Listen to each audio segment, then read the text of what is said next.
성경 말씀 출애굽기 8장 1절부터 15절까지 말씀 보겠습니다. 출애굽기 8장 1절부터 15절까지입니다.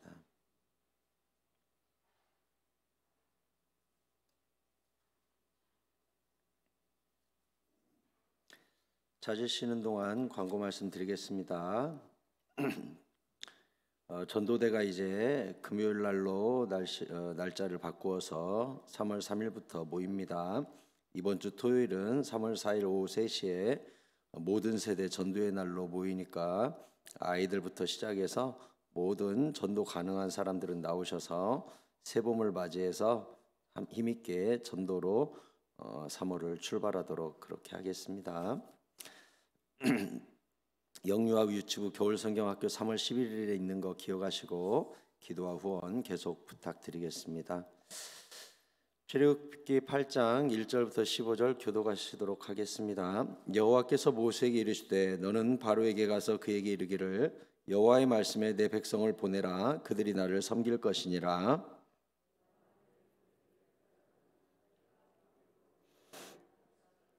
개구리가 나일강에서 무수히 생기고 올라와서 내 궁과 내 침실과 내 침상 위와 내 신하의 집과 내 백성과 내 화덕과 내 떡 반죽 그릇에 들어갈 것이며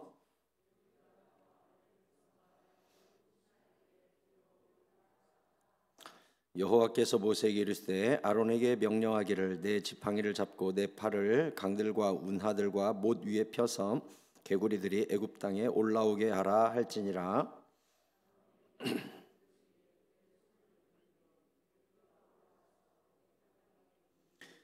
요술사들도 자기 요술대로 그와 같이 행하여 개구리가 애굽 땅에 올라오게 하였더라.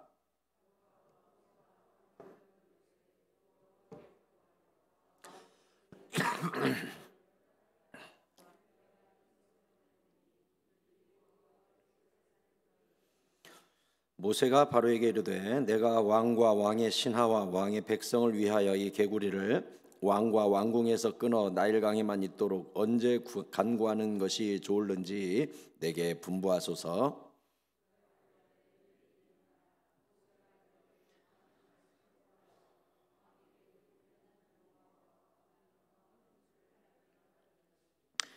개구리가 왕과 왕궁과 왕의 신하와 왕의 백성을 떠나서 나일강에만 있으리이다 하고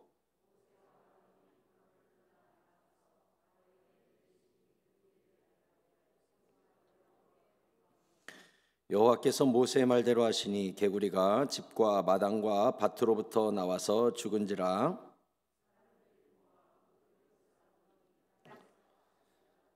같이 읽겠습니다. 그러나 바로가 숨을 쉴 수 있게 됨을 보았을 때 그의 마음이 완강하게 하여 그들의 말을 듣지 아니하였으니 여호와께서 말씀하신 것과 같더라. 아멘. 빨간 날 쉬는 날 변함없이 예배 자리를 지킨 여러분 모두에게 주님의 크신 은혜와 위로가 함께 하시기를 축복합니다. 옆 사람과 인사하실까요? 잘 오셨습니다. 은혜 많이 받고 가세요. 고맙습니다. 오늘은 애굽의 둘째 재앙이 임하다라는 제목으로 설교하도록 하겠습니다. 1절에 보니까 여호와께서 모세에게 이르시되 너는 바로에게 가서 그에게 이르기를 여호와의 말씀에 내 백성을 보내라. 그들이 나를 섬길 것이니라 했습니다. 1절에서 여러분이 자세히 보면 여호와께서 핵심으로 여기는 두 가지 개념이 보일 겁니다. 첫 번째는 뭡니까? 내 백성을 보내라, 자유죠. 두 번째는요, 그들이 나를 섬길 것이다 라고 하는 예배가 들어 있습니다. 하나님께서 이스라엘에게 자유를 주시는 이유가 무엇인가요? 광야에 가서 여호와 하나님께 예배를 드리라는 것입니다. 예수님께서 우리를 구원해 주시는 이유가 뭐죠? 출애굽이란 구원 사건이라고 그랬잖아요. 우리에게 예수의 보혈의 피로 우리를 구원해 주신 이유가 뭐예요? 자유를 주시기 위해서죠. 그러면 그 자유를 가지고 우리가 어디다 쓰기를 원하시는 거예요? 이 구원의 기쁨과 자유를 우리가 받았잖아요. 우리는 더 이상 죄의 노예가 아니잖아요. 율법의 노예도 아니잖아요. 저주의 노예도 아니고 지옥의 노예도 아니잖아요. 이제 하나님의 자녀의 권세를 우리가 갖게 됐잖아요. 이 자녀된 권세를 가지고 자유를 얻었는데 주님이 우리에게 자유를 주시면서 뭐 하라는 거예요? 예배하라는 거예요. 그래서 고린도후서 3장 17절에는 주는 영이시니 주의 영이 계신 곳에는 자유가 있느니라. 아멘. 죄에서 자유를 얻게 함은 보혈의 능력 주의 보혈. 우리가 찬양하죠. 그러니까 우리가 자유를 어디로부터 얻었어요? 주의 보혈, 보혈의 능력, 거기서 우리가 자유함을 얻게 됐어요. 그래서 우리는 율법의 저주와 사탄의 정죄로부터 완전 자유합니다. 왜냐하면 죄의 모든 사슬을 십자가의 보혈이 다 끊고 우리를 자유케 했기 때문에 그래요. 이제는 다시는 율법으로 돌아가거나 죄악으로 돌아갈 필요가 없고 염려로 돌아갈 필요가 없어요. 고린도전서 7장 23절에 같이 읽어볼까요? 시작. 너희는 값으로 사신 것이니 사람들의 종이 되지 말라. 아멘. 주님이 뭐래요? 이제는 너는 하나님이 값으로 샀으니까 절대 사람의 종이 되지 마라. 세상의 종이 되지 마라. 죄의 종이 되지 마라. 너는 값으로 샀으니 이제 자유의 자녀다. 그러면 우리가 자유를 얻었으니까 마음대로 살아야 되는가? 그렇지 않죠. 갈라디아서 5장 13절에 형제들아 너희가 자유를 위하여 부르심을 입었으나 그러나 그 자유로 육체의 기회를 삼지 말고. 무슨 얘기입니까? 어차피 나는 하나님의 자녀가 됐고 자유를 얻었으니 나는 어차피 천국 가 해가지고 그 자유를 가지고 내 육체에 하고 싶은 거 마음대로 하고 죄 마음껏 짓고 어차피 천국 가니까 라고 하지 말고 어떻게 하래요? 이제는 다른 종이 되라고요. 어떤 종? 사랑으로 서로 종노릇해라. 이제는 율법과 죄와 사탄과 저주의 노예로부터 우리가 해방돼서 자유를 받았는데 이제 나는 자유를 얻은 하나님의 자녀니까 마음대로 죄 지어도 돼 어차피 천국 가 이렇게 하지 말고 또 다른 노예가 되래요. 어떤 노예?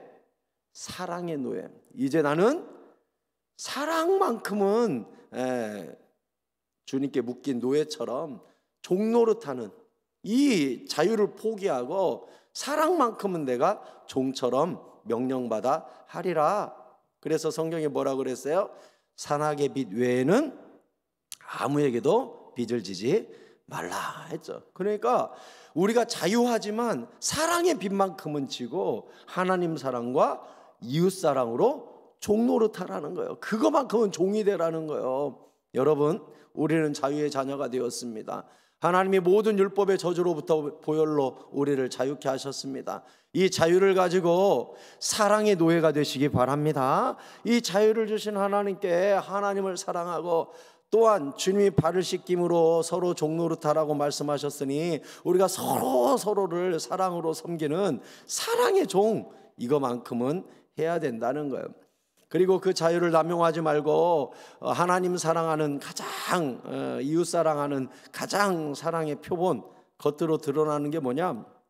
로마서 12장 1절에 그러므로 형제들아 내가 하나님의 모든 자비하심으로 너희를 권하노니 너희 몸을 하나님이 기뻐하시는 거룩한 산 제물로 드리라. 이는 너희가 드릴 영적 예배니라 했어요. 주님이 출애굽시키는 이유가 뭐죠? 내 백성을 풀어라. 뭐 하게요? 제사할 것이니라. 우리도 십자가의 보혈로 내 자녀를 풀어라. 뭐 할 것이니라? 그가 삶으로 제사할 것이니라. 날마다 죽어서 삶의 예배자가 될 것이니라. 이렇게 말한 거예요. 그러니까 주님이 우리를 부르신 이유는, 우리에게 자유를 주신 이유는 우리 삶의 예배, 또한 이 육신의 예배, 이게 바로 출애굽과 구원의 은혜를 베풀어 주신 하나님의 고귀한 뜻이라는 것을 절대로 잊지 마시고, 예배는 목숨이다, 예배는 생명이다, 예배는 나의 삶의 본질이다, 예배는 구원의 이유이다. 아멘입니까? 이것을 정확히 기억하시기 바랍니다. 그러면 바로가 이 자유와 예배를 가로막았을 때 어떤 일이 일어납니까? 2절에 내가 만일 보내기를 거절하면 내가 개구리로 너의 온 땅을 치리라 했어요. 예배를 가로막는 자, 자유를 가로막는 자, 복음을 가로막는 자, 하나님이 치리라 그랬어요. 치리라. 사도 바울이 복음을 전할 때 옆에서 막 회방한 사람이 있었잖아요. 그때 사도 바울이 뭐라고 그랬어요? 너의 눈을 하나님이 가릴 것이다. 즉시 봉사가 돼가지고 두루 사람을 찾았다고 그렇게 써있잖아요. 왜 그래요? 복음을 가로막으니까 사도 바울이 네 눈을 하나님이 멀게 할 것이다. 즉시 그 자리에서 눈이 멀었잖아요. 또 이스라엘 왕 중에도 손을 내밀어서 선지자를 저주한 사람이 있었잖아요. 저 선지자 잡아라 그랬더니 어떻게 됐죠? 바로 나병에 걸렸어요. 손에. 하나님은요, 제사를 가로막고 주의 종을 향하여 저주하고 복음을 가로막고 하나님 내버려 두질 않아요. 제가 예전에 어떤 권사님 한 분을 신방했는데 그 권사님 스스로 하신 말씀이에요. 자기 남편이 예수 믿는 자기를 그렇게 젊어서부터 핍박을 그렇게 했다는 거예요. 그러더니 그분이 저한테 한 말이에요. 목사님, 그렇게 예배를 핍박하니까 하나님이 데려가 버립디다. 남편이 젊어서 죽었어요. 나는 예배 드리고 싶어 죽겠는데 그렇게 예배를 가로막더니 하나님이 데려가 버립디다. 저한테 그랬어요. 그래서 제가 이 사건이 생각났어요. 예배를 가로막는 자, 제사를 우습게 여기는 자, 하나님이 내버려 두질 않아요. 바로한테 뭐라 그랬어요? 네가 내 백성 내보내기를 거절해? 복음을 막아서, 예배를 막아서 내가 너를 치리라 그랬어요. 치리라. 개구리로 치리라. 이사야 1장 19절에 보면 너희가 즐겨 순종하면 땅의 아름다운 소산을 먹을 것이요 너희가 거절하여 배반하면 칼에 삼켜지리라. 여호와 입의 말씀이니라. 아멘입니까? 여러분 간단해요. 복 받는 거. 순종하면 아름다운 소산 먹고 거절하면 칼이 쫓아온다 그래서요. 하나님의 뜻을 깨달았으면 그냥 순종하면 돼요. 복 받아요. 그런데 모세와 아론을 통해 바로가 하나님 뜻을 알고도 가로막으니까 어떻게 돼요? 하나님의 칼이 쫓아가는 거예요. 이제 나라를 치기 시작하고 바로를 치고 결국 바로의 자식도 죽이고 왕자도 죽이고 무서운 칼이 이제 쫓아다니는 거예요. 바로는 알면서도 고집스럽게 하나님하고 나도 신이다 하고 싸우거든요. 바보 멍청이지. 바보 멍청이. 하나님의 칼이 끝까지 쫓아가는데 결국 바로도 홍해에서 죽어요. 얼마나 미련한 인간이 됩니까? 하나님의 뜻을 가로막고 하나님의 구원을 가로막고 하나님의 예배를 가로막는 왕이 있다면, 국가가 있다면, 개인이 있다면 반드시 하나님의 재앙을 만나게 되어 있습니다. 제가 지난주에도 말씀드렸듯이 북한 땅하고 남한 땅하고 토질이 달라요? 같은 대한민국에 똑같은 땅이지. 근데 어떻게 38선 사이에 두고 위는 농사가 안 되고 아래는 농사가 돼요? 왜 얘는 가뭄이 와서 죽으려고 그러고 아래는 가뭄이 와도 버텨요? 왜 그래요? 크리스찬 밟아 죽이는 저 정권을 하나님이 내버려 두겠어요? 하나님이요 하늘을 막고 땅을 저주하신다 그랬어요. 아무리 농사 져봐요 되나? 안 돼요. 예전에 제가 어느 선교책을 읽었는데 선교사님이 과테말라에 가가지고 어느 골짜기에 복음을 전하러 갔는데 이 과테말라 그 골짜기에 화전민들이 사는데 아주 생그지로 사는 거예요. 그지로.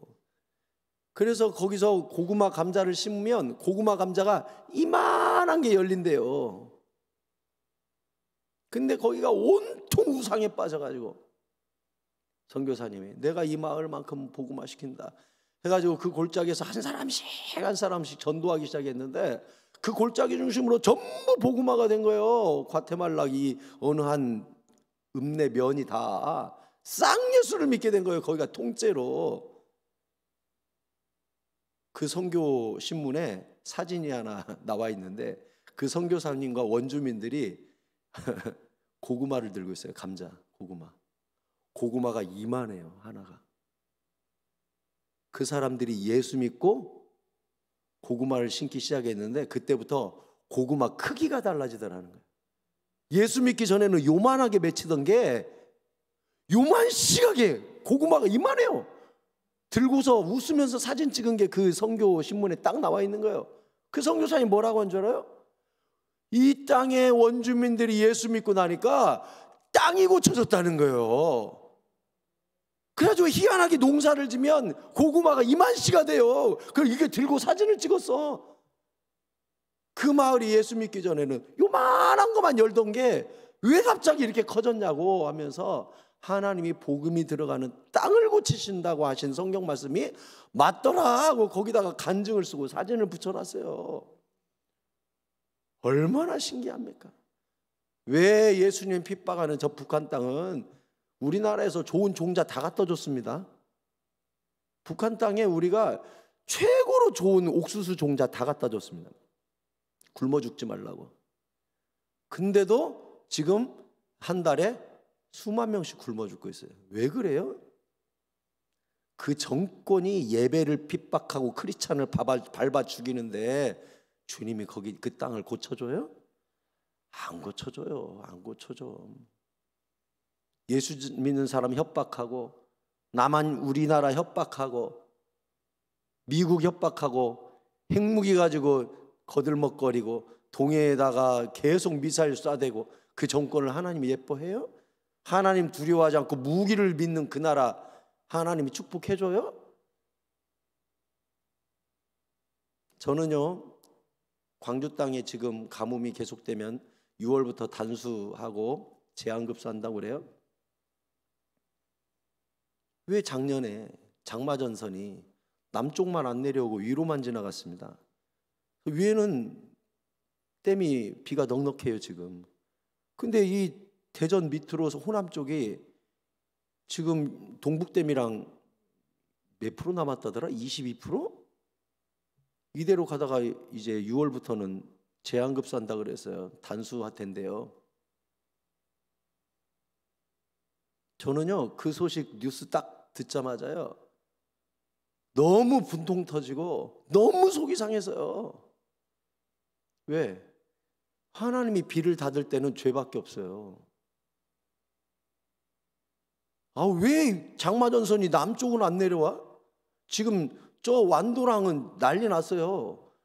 육지에서 생수 실어다 준 걸로밖에 못 먹어요 지금. 우물이고 저수지 다 말라버렸습니다. 섬 쪽은. 큰일 났어요. 특히 전라남도 쪽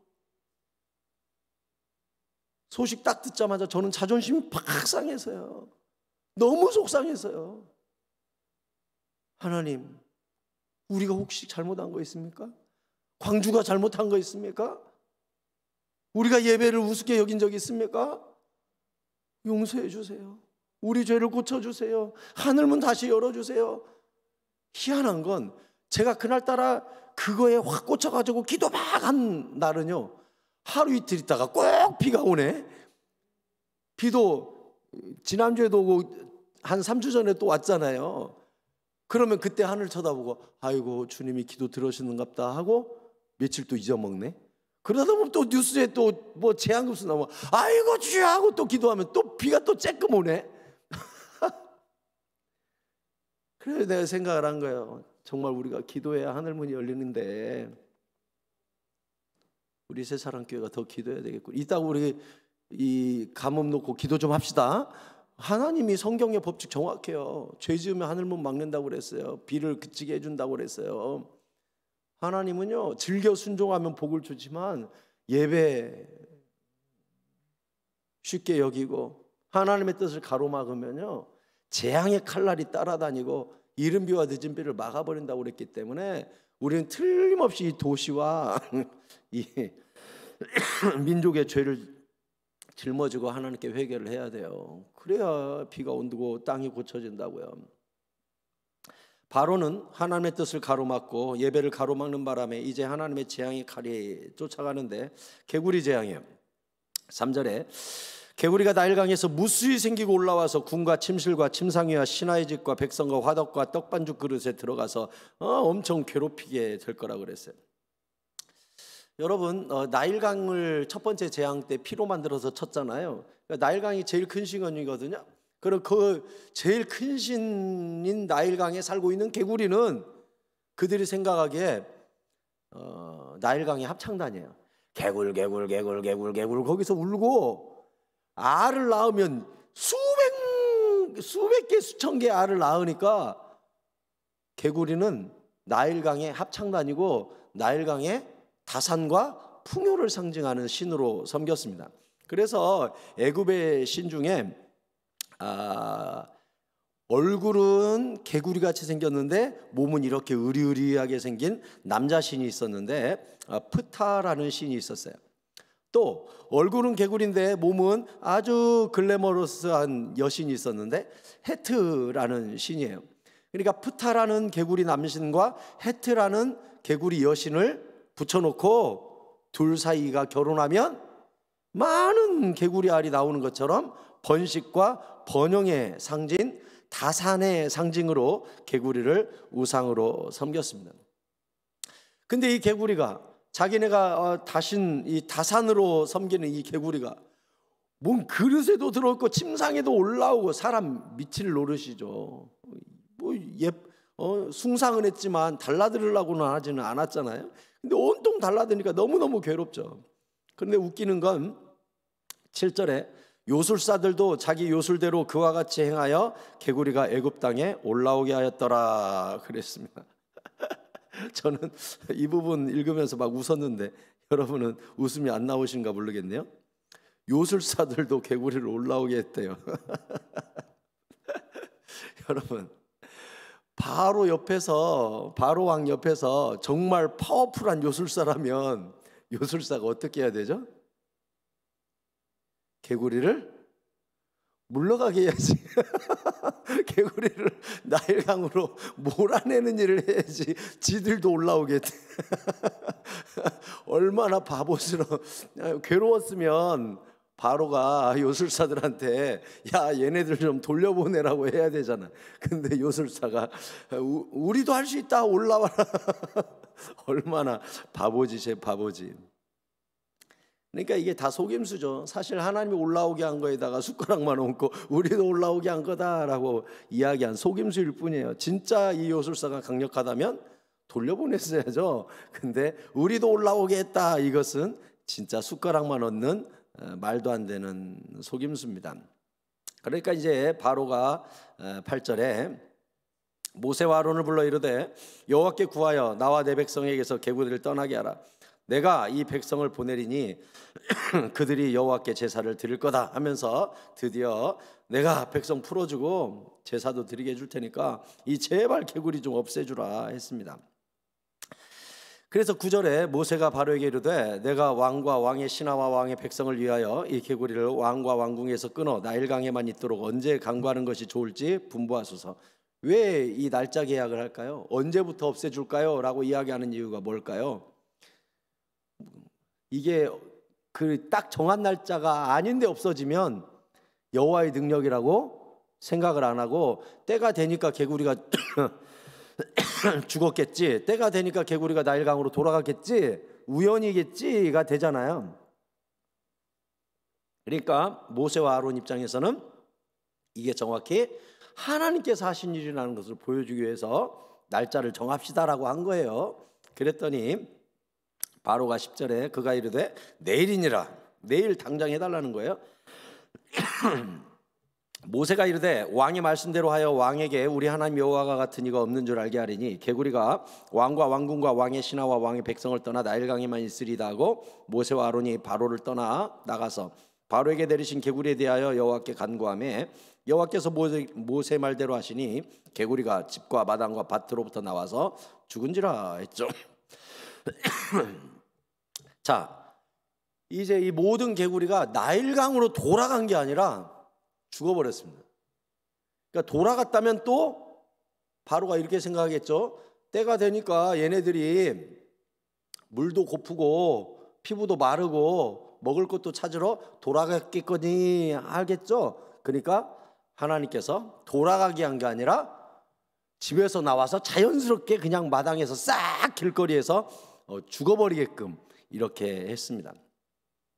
바로는 자기가 스스로 신이라고 생각했고 백성들도 바로가 신이라고 생각합니다. 그리고 바로가 가서 섬기는 개구리는 바로보다 더 큰 신이죠. 근데 이 개구리가 모세의 기도와 하나님의 명령 앞에 모조리 길바닥에 나와서 싹 죽습니다. 풍요와 다산의 신, 그냥 하나님의 피조물인 양서류 개구리일 뿐이고 주님이 죽으라고 하면 싹 순종해서 죽는 그런 피조물일 뿐이에요.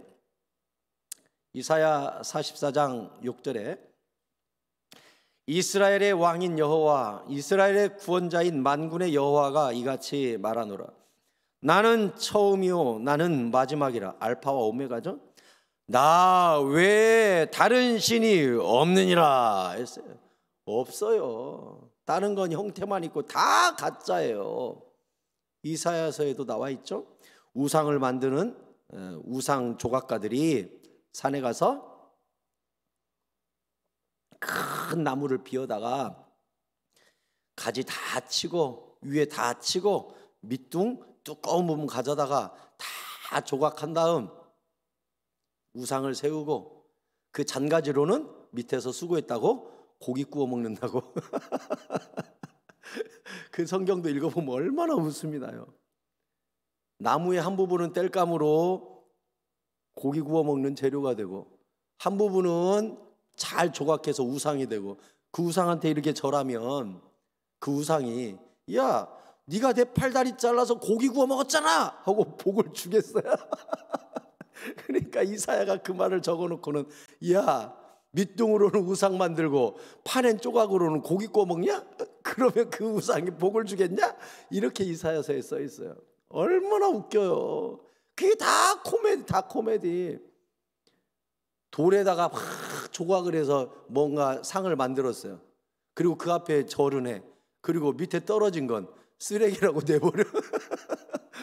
밑에 조각한 돌멩이는 가져다가 쓰레기라고 길바닥에 던지고 골짜기에다 던지고 내버려요. 그리고 조각한 예쁘장한 것만 복 주세요 그러면 그 돌팍이 뭐라고 할까요?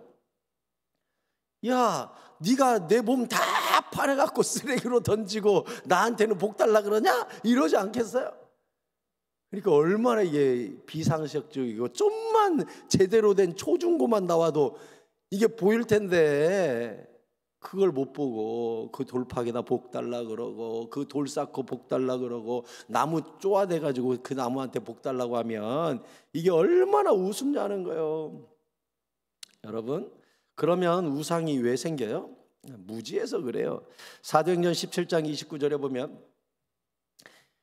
사도 바울이 이렇게 말합니다. 이와 같이 하나님의 소생이 되었은즉 하나님을 금이나 은이나 돌이나 사람의 기술과 고안으로 새긴 것들과 같이 여길 것이 아니니라. 하나님을 이렇게 조각한 어떤 신들 중에 큰 신이라고 여겨서는 안 된다. 알지 못하던 시대에는 하나님이 간과하였거니와, 그러니까 너희들이 무지할 때는 뭐 그럴 수 있겠다고 할 수 있다. 하지만 이제는 어디든지 사람에게 단명하사 회개하라고 하셨고, 이는 정하신 사람으로 하여금 천하를 공의로 심판한 날을 작정하시고 이에 그를 죽은 자 가운데서 다시 살리신 것으로 모든 사람에게 믿을 만한 증거를 주셨음이니라 하니라 했어요. 이게 무슨 뜻이에요? 너희들이 무식하고 무지할 때는 돌도 새기고 나무도 새기고 우상을 섬길 수 있었다고 하자. 근데 지금은 온 천하에 복음이 전파됐고 주님이 회개하라고 하셨고 심지어 다시 죽은 자 가운데서 살아나신 부활의 증거까지 보여줬는데, 부활과 천국과 내세를 믿지 않는다면 이건 분명히 이제는 하나님이 책임을 물으실 텐데 어찌할 거냐. 사도 바울이 이렇게 복음을 전하는 거예요. 여러분, 이제는 온 천하에 이미 예수 천국, 불신 지옥 복음이 다 전파됐고, 회개해야만 천국 가야 된다는 거 전파됐고, 십자가의 보혈로만 내 죄가 씻어진다는 걸 모든 백성이 다 알고, 죽으면 천국이 있다라고 우리 기독교가 수없이 전파했기 때문에 이제 온 세상 복음을 들은 사람들은요, 심판날 피할 방법이 없습니다. 저 몰랐는데요 라고 할 수가 없어요. 다 알고 길 가다가 십자가만 있어도 저게 무슨 의미인지 온 세상 사람들이 다 압니다. 왜 예수 믿는 사람은 저 십자가를 교회에다가 붙여놨대? 저기서 예수님이라는 사람이 죽었대. 왜 죽었대? 우리 죄를 대신해서 죽었대. 왜? 그래서 우리 죄를 씻어주셨대. 그리고 그 십자가에서 죽은 양반이 다시 부활해가지고 우리도 그렇게 부활해서 천국 간다는구먼. 이거 모르는 사람 아무도 없어요 이제 대한민국에. 물론 있겠죠. 저 뭐 산골짜기나 정말 무지하거나 어떻게 해서 그런 사람들을 위해 우리가 복음을 전해야 되죠. 하지만 오늘 사도 바울도 뭐라 그랬어요? 이런 확실한 증거를 줬는데 회개하지 않으면 하나님이 반드시 그 책임을 물으신다 그래서요. 또한 우리가 기억해야 될 게 있죠. 여호와께서 그 개구리를 죽인 시점입니다. 언제 이 개구리들을 죽여주셨죠? 모세가 간구하매 이렇게 되어 있어요. 하나님은요 주의 종을 통하여 위대한 일을 행하시고 기도하는 자를 통하여 하나님의 역사를 이루십니다. 하나님이 약속하셨어도요 하나님의 권능을 누구를 통해 펼치시냐? 기도하는 사람을 통해 펼치세요.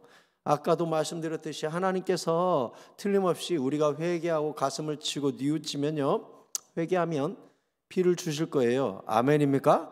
피를 주실 거예요. 근데 언제 주셔요? 우리가 실제로 회개하고 실제로 간구하고 실제로 기도할 때 개구리가 죽었던 것처럼 기도해야 저주가 끊기고 기도해야 역사가 이루어지는 거예요. 사랑하는 성도 여러분, 기도는 숙제나 의무가 아니라 축복이라는 사실을 기억하시기 바랍니다. 축복이에요. 기도해야 일하셔요 주님이. 그러니까 천국 가가지고요 이런 후회하는 사람 많을 거예요.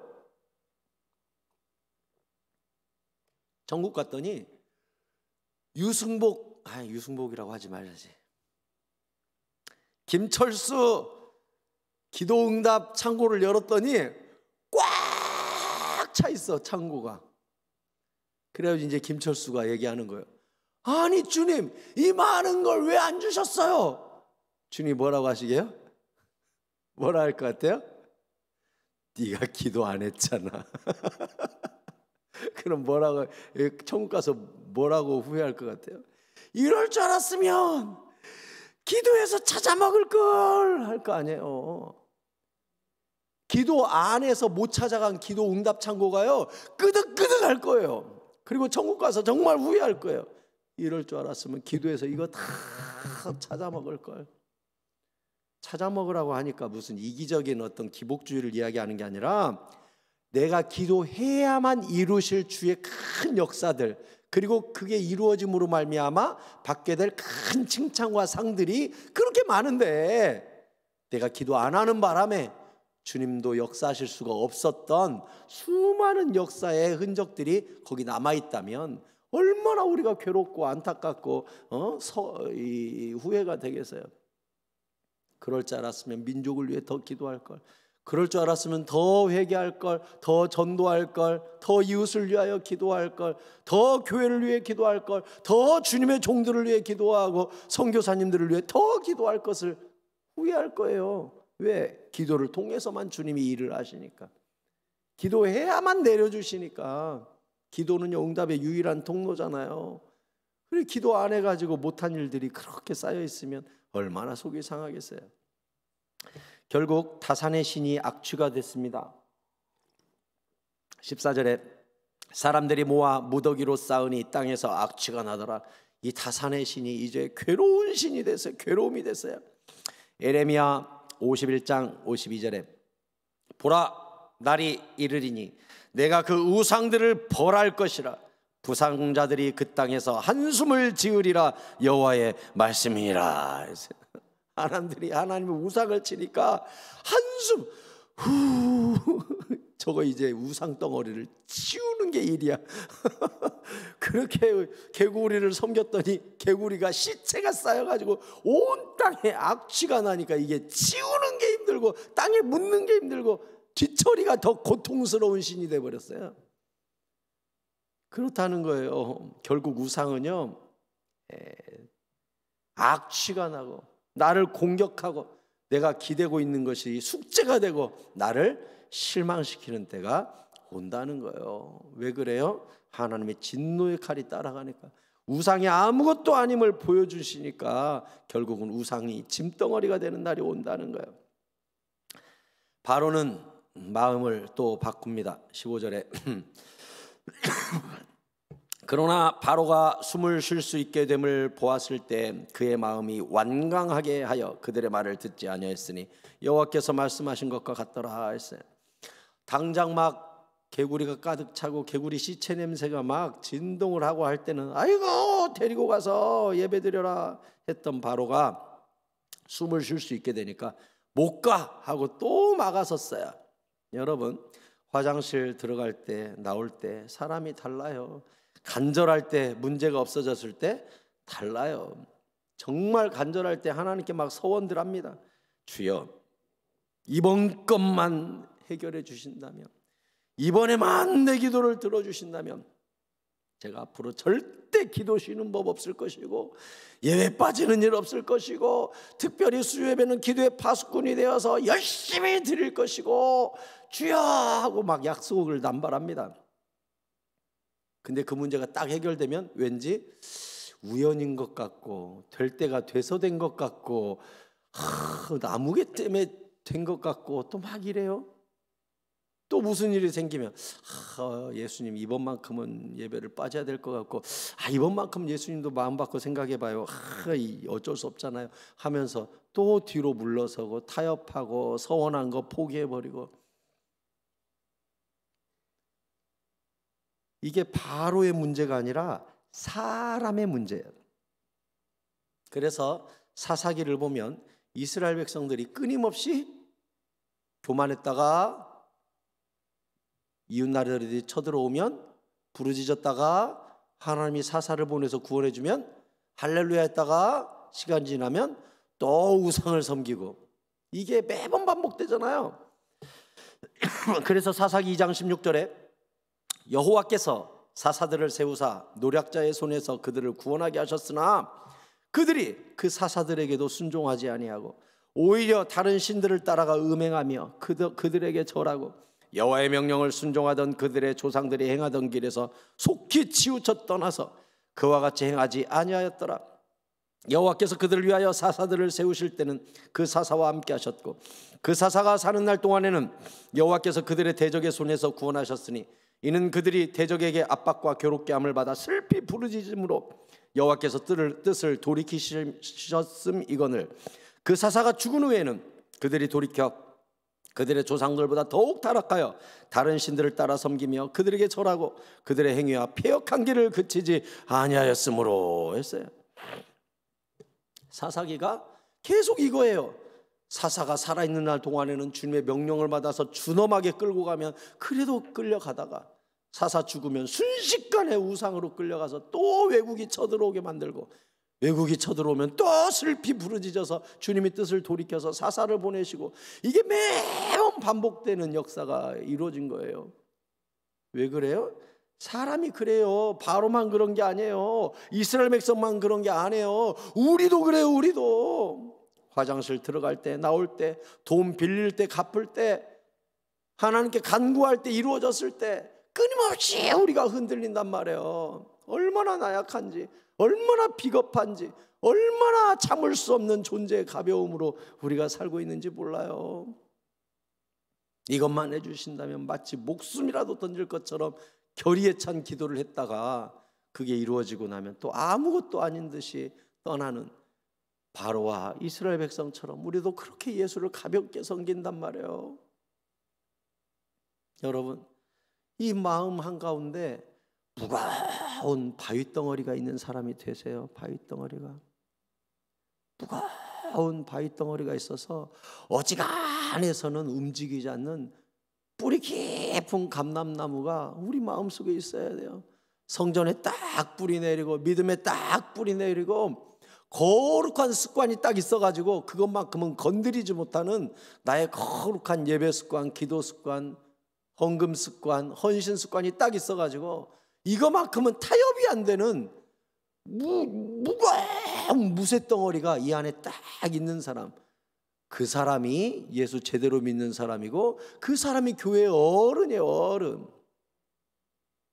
그래서 우리가 직분자를 세울 때 가장 중심적으로 제가 보는 게 뭐냐, 이 무게감이에요. 무게감. 환경에 의해서 좌지우지 되지 않고 예배 자리를 묵직하게 지키고 헌신의 자리를 그대로 지키고 5년 10년이 지나도 대체 변하지가 않고, 그런 사람들이 교회 어른이 돼야 되는 거예요. 어른. 한국 교회에 어른이 없대요. 어른이. 옛날에는요, 어른 하면 옥하는 목사님, 홍정길 목사님, 막 이런 어른들이 계셨어요, 한국 교회에. 근데 요즘은 교역자들이 이렇게 모여가지고 우리 한국교회 어른이 누굽니까? 그러면 조용기 목사님 돌아가셨지. 이제 다 그 세대가 돌아가셨거든요. 그러면 차세대에 그분은 어른이지 라고 이야기할 수 있는 분이 우리 중에 누구도 그래도 누구 있잖아 라고 이야기를 못해요. 왜 그런 줄 알아요? 한국교회가 가벼워진 거예요. 가벼워졌어요. 조용기 목사님 세대, 옥하는 목사님 세대만 해도 그분들의 부모님들이 일제시대를 통과한 온몸에 순교의 피를 뒤집어 쓴 세대예요. 그러니까 무거워요, 사람들이. 왜? 어지간하면 목숨 걸어버려. 죽여라. 왜? 부모님들이 그렇게 죽는 걸 봤거든. 일제시대를 그렇게 통과하는 걸 봤거든요. 6.25 때 그렇게 돌아가시고, 어느 교회는 통째로 그 속에서 사람들 수십 명 집어넣고 태워버리고 그렇게 목숨을 지킨 그런 목사님들과 성도들 밑에서 히스토리를 듣고 컸거든요, 그분들은. 그러니까 그 믿음을 그대로 본받아가지고 독재 정권에도 싸우고 옥에도 들어가고 묵직해요, 사람들이. 그래서 후배들이 그분은 어른이지라고 이야기할 수 있는 분들이 계셨어요. 많이 있었습니다. 근데 어느 시점이 딱 들어가니까 한국 교회가 많이 가벼워졌어요. 세속화가 들어가고 물량주의가 들어가고 기복주의가 들어가고 말 바꾸고 가벼워졌어요. 저는요, 한국교회와 우리 새사랑교회가 이 중량감을 회복해야 된다고 생각해요. 어떤 중량감? 신앙의 묵직함. 교회도요, 그런 분들이 역사를 끌고 가는 거예요. 우리 교회도, 저는 우리 권사님들을 제가 굉장히 사랑하고 존귀히 여기는 이유가 뭐냐면 이분들이 교회 기도의 무게추를 쥐고 있거든요. 새벽 예배 나와서 묵직하게 자리를 지키고 수예배 늘 자기 자리 딱 있어가지고 자기 자리만 앉으시고, 때로는 낮에 교회 와서 그 자리에 앉아서 쭉 하고 부르짖다 가시고, 이런 권사님들 보면 저는 뒷모습 보면서 경의를 표합니다. 저분들이 우리 교회 신앙의 무게추지. 저분들 오래 사셔야 됩니다, 주님. 저분들의 기도가 우리 교회를 묵직하게 끌고 가야 되고, 그 기도를 본받은 후배들이 이 묵직한 영성을 배워야 됩니다, 주님. 그 기도를 제가 얼마나 하는지 몰라요. 그리고 그런 성도들이 많은 교회가 영적으로 깊은 교회고 그 지역을 아우르는 어른 교회가 되어가는 거예요. 어른 교회가. 저 또한 그런 꿈이 있어요. 하나님, 저도 영적으로 가볍지 않고 무거운 목사가 되어서 누군가에게 발자국을 남길 수 있는, 후배들이 따라오고 싶어하는 발자국을 남기는 그런 무거운 목사가 되게 해주세요. 이건 어떤 무게감이 아닌 영적 무게감. 말하면 되고, 말하면 주님이 그 말씀대로 일하여 주시고, 기도하면 주님이 그대로 열어주시는 그런 영성 있는 사람. 특별히 우리 새사랑교회 수예배에 이렇게 오시는 분들은요, 저는 그런 묵직한 그릇들이라고 생각을 하고 여러분들이 우리 교회에 장차 5년 후, 10년 후, 20년 후 누군가에게 발자국을 남길 수 있는 묵직한 사람, 이 바윗덩어리 큰 무쇠솥 같은 그런 묵직한 냄비처럼 금방 끓고 금방 식는 사람이 아니라 한번 데펴 놓으면 하루 이틀 지나도 그냥 뜨끈뜨끈한 그런 무쇠솥 같은 그런 깊은 영성, 무게감, 이게 여러분들에게 있기를 간절히 바랍니다. 가볍지 마세요. 가볍지 마세요. 성질나면 에이 안 해, 되면 에이 안 가, 막 이런 거 말고, 대표적으로 우리가 사드락과 메삭과 아벳느고를 보잖아요. 그들은 뜻을 정하고 무겁잖아요. 죽음 앞에 겁이 없잖아요. 다니엘서 3장 16절에 우상에게 절하지 않고 풀무불 앞에 끌려온 사드락과 메삭과 아벳느고가 뭐라 그랬어요?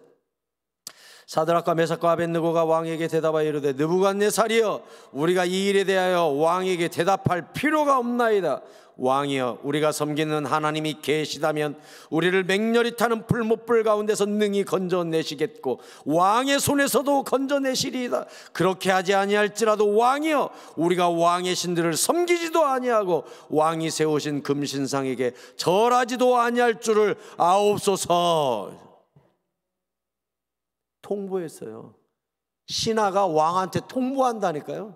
네, 던지세요. 더 큰 하나님이 우리를 풀무불에서도 건지시고 왕의 손에서도 건질 겁니다.